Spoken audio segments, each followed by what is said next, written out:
Mtazamaji wa EATV, karibu katika Kurasa, upate dakika chache za kukuletea machache kati ya mengi yaliyotufikia mezani kwetu kwa hii leo.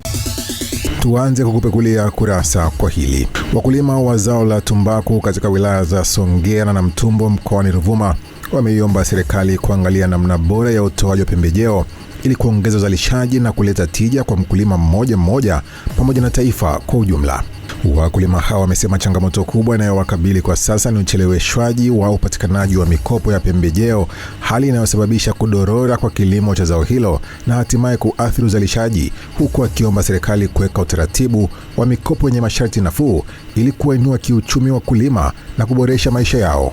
Tunachoweza kushindwa kukiendeleza sana inavyotakiwa, pembejeo imekuwa kidogo hatupunguzo. Maana haipatikani kwa muda mwafaka, na isitoshe bei ambayo tunayoipewa ni nzito zaidi. Kutofika pembejeo kwa wakati kunachelewesha nako kukua kwa zao kwa haraka, na asali tunazozipata, manake tukichelewesha kuweka pembejeo kwa wakati mmea haukui kwa wakati. Chama chetu cha ushirika Sonamco kimeweza kutoa mikopo takriban dola zaidi ya milioni 3.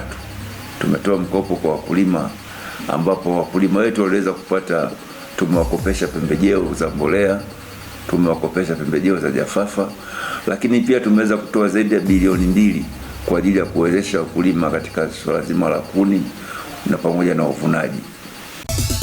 Tuendelee na kurasa. Wajawazito katika kituo cha afya cha Pasua manispaa ya Moshi mkoani Kilimanjaro wanalazimika kulala kitanda kimoja, wawili hadi watatu, huku wengine wakidaiwa kuweka magodoro chini kutokana na msongamano mkubwa wa wajawazito wanaokwenda kujifungua kwenye kituo hicho.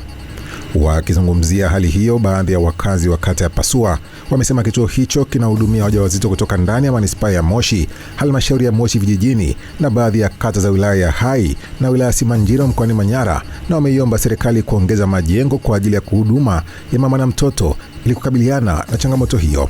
Kwa upande wake, mkurugenzi wa halmashauri ya manispaa ya Moshi Mwajuma Nasombe amesema kituo hicho kina uwezo wa kuhudumia wajawazito 23 kwa siku, lakini kutokana na ongezeko hilo, kituo hicho kinalaza wajawazito 40 kwa siku na 290 hadi 350 kwa mwezi. Wakati wa 2021 tulipata odi mpya ambayo ile odi tuliona ni kubwa, lakini kwa sasa hivi ile odi imekuwa ni ndogo kwa sababu wanaokuja kujifungua hapa ni wamama kutoka sehemu mbalimbali nje ya manispaa yetu na nje ya mkoa. Ombi langu kwa serikali ya Jamhuri ya Muungano wa Tanzania, ninaomba watusaidie waongeze hizi wodi za kina mama na wodi pia za watoto. Kimsingi inahudumia kata mbili, kata ya Bomambuzi na kata ya Pasua, kata ambayo haina kituo cha kutolea huduma ya afya. Kata hizi mbili ina jumla ya wakazi 39,800. Lakini kata hii inatoa huduma katika baadhi ya kata za Moshi vijijini pia. Kwa hiyo wagonjwa wanaopata huduma katika kituo hiki cha afya ni wengi sana zaidi ya inavyotarajiwa. Kwa mwezi, kwa kile kituo namna ambavyo kimejengwa na odi yetu namna tumejenga, ile odi capacity yake kwa mwezi tunatakiwa tulaze wamama wajawazito na watoto, tuweze kuwasaidia wamama kujifungua angalau watoto wawe 87.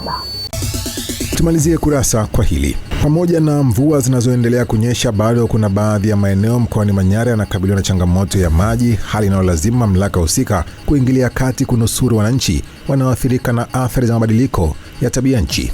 Kutokana na mabadiliko hayo, wananchi wa kijiji cha Long, kata ya Bashnet, wilayani Babati mkoani Manyara wamelazimika kujengewa miundombinu ya kuvuna maji ya mvua katika kipindi hiki ili waweze kuyatumia katika kipindi cha kiangazi kwa ajili ya matumizi ya binadamu na kukabiliana na changamoto ya upungufu wa maji. Tunaombea serikali iwachukulia hatua wale wanaoleta uharibifu kwenye vyanzo vya maji, na sisi kama kitongoji cha Long hatuna mabomba, yaani mabomba yamepitia vitongoji jirani. Kweli changamoto ilikuwepo mwanzo, ila sasa hivi shirika ilivyofika imefanya mabadiliko kidogo.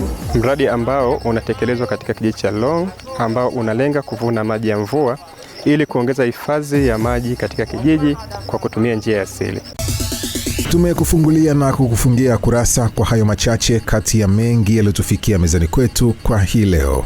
Tafadhali usikose kuangalia kurasa. Kwa niaba ya wale wote walioshiriki kuletea kurasa kwa leo, jina langu ni Exaudi Mtei. Endelea kufuatilia vipindi bora na makini kutoka hapa EATV.